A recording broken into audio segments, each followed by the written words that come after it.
أعوذ بالله من الشيطان الرجيم بسم الله الرحمن الرحيم الحمد لله رب العالمين والصلاة والسلام على سيد المرسلين. Allah Tabaraka wa Ta'ala presented us in the beginning of the Quran with the story of the creation of man, of Sayyidina Adam and our mother Eve.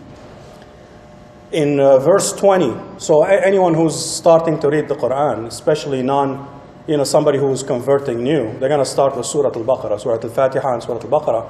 And as they start reading, they're faced with the story of creation right off the bat. In verse 20 of Surah Al-Baqarah, Allah Tabaraka wa Ta'ala says, وَإِذْ قَالَ رَبُّكَ لِلْمَلَائِكَةِ إِنِّي جَاعِلٌ فِي الْأَرْضِ خَلِيفَةً. And I will take this verse into three pieces. And mention, O Muhammad, when your Lord said to the angels, indeed, I will make upon the earth a successive authority.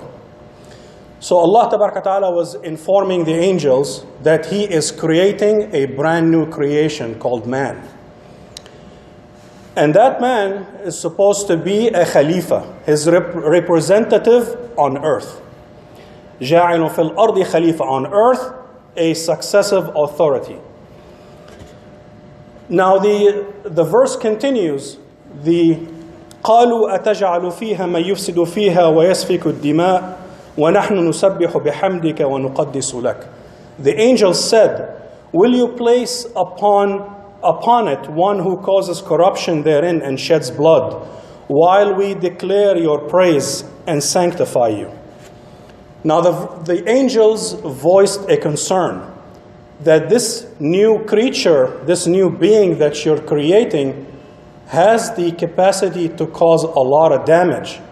And maybe they were afraid that they fell short in their service to Allah, and Allah is replacing the angels with this new creation. But Allah Tabaraka wa Ta'ala, in the end of the verse, He said, قَالَ إِنِّي أَعْلَمُ مَا لَا تَعْلَمُونَ. Allah says, indeed I know that which you do not know.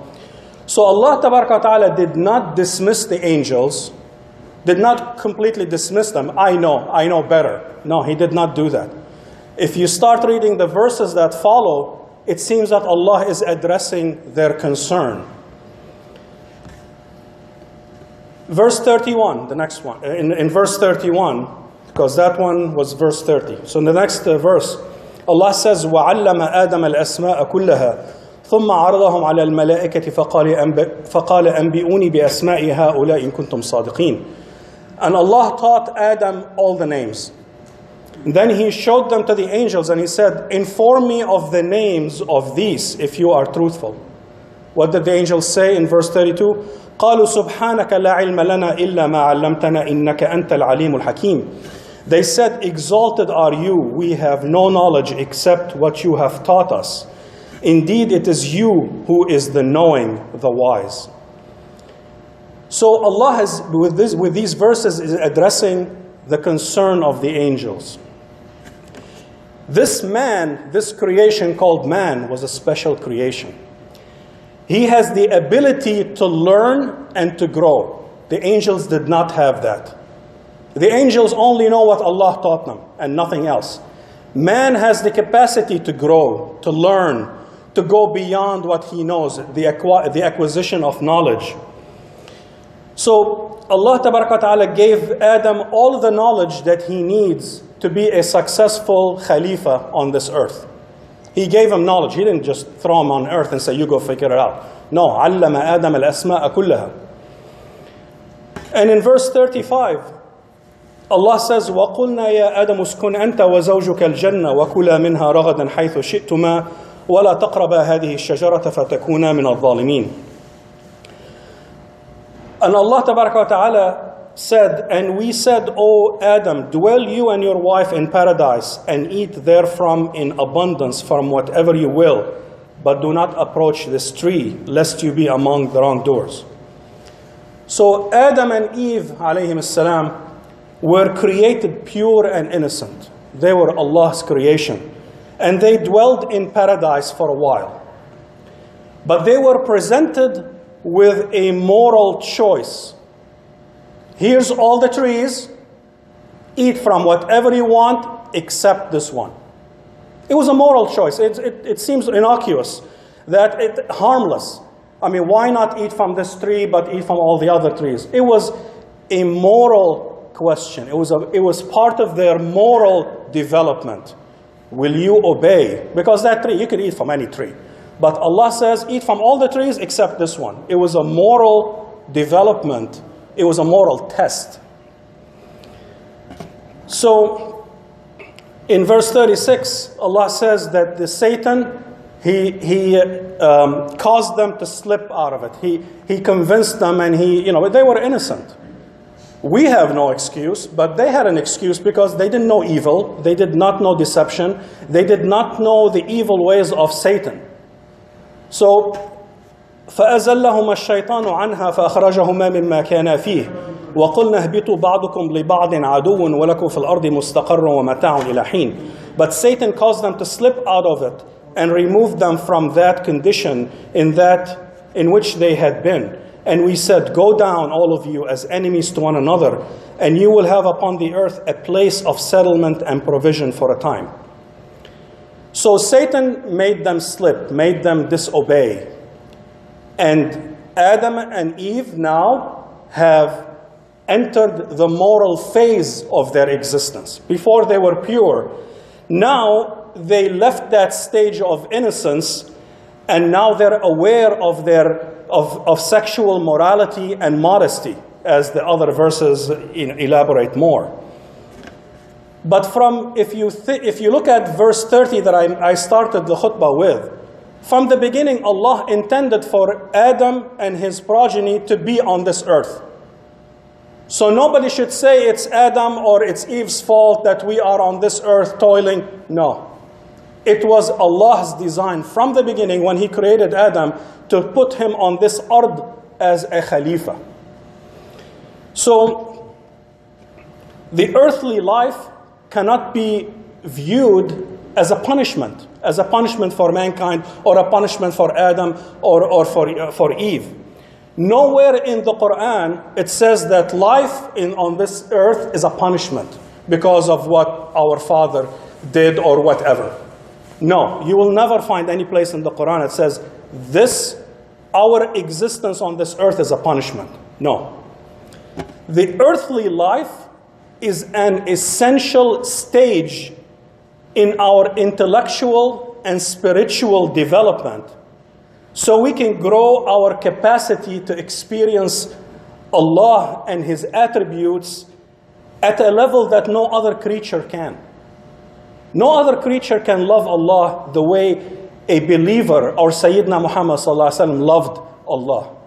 And that comes with practice, that comes with hard work.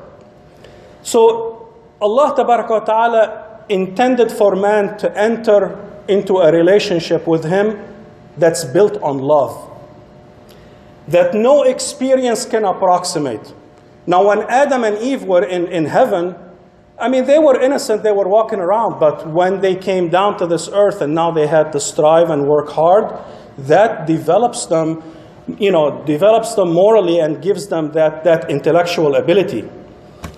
So that relationship with Allah that's built on love, it is not possible without human reasoning, the freedom to choose, and suffering in this life.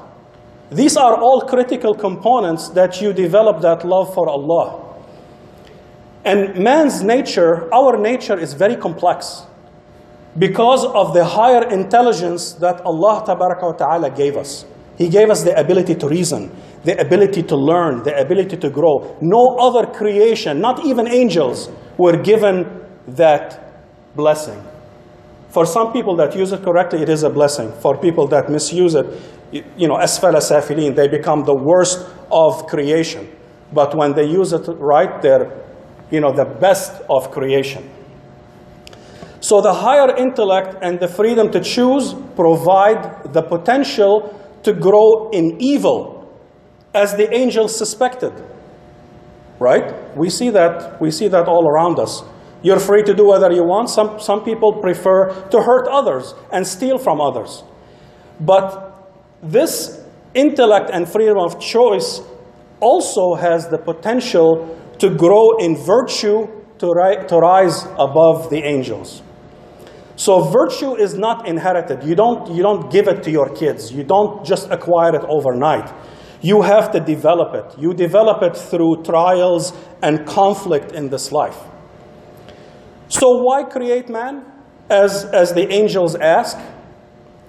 It seems that Allah Tabaraka wa Ta'ala, in accordance with His beautiful attributes of wisdom and power and so on, intended to make a creature that would experience His being, experience His mercy, experience His compassion, experience His love, His kindness, His beauty in an intensely personal way and at a level higher than any other being ever created, even angels.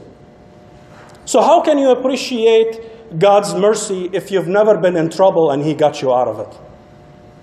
How can you appreciate God's generosity and kindness without experiencing deprivation and hardship on this earth?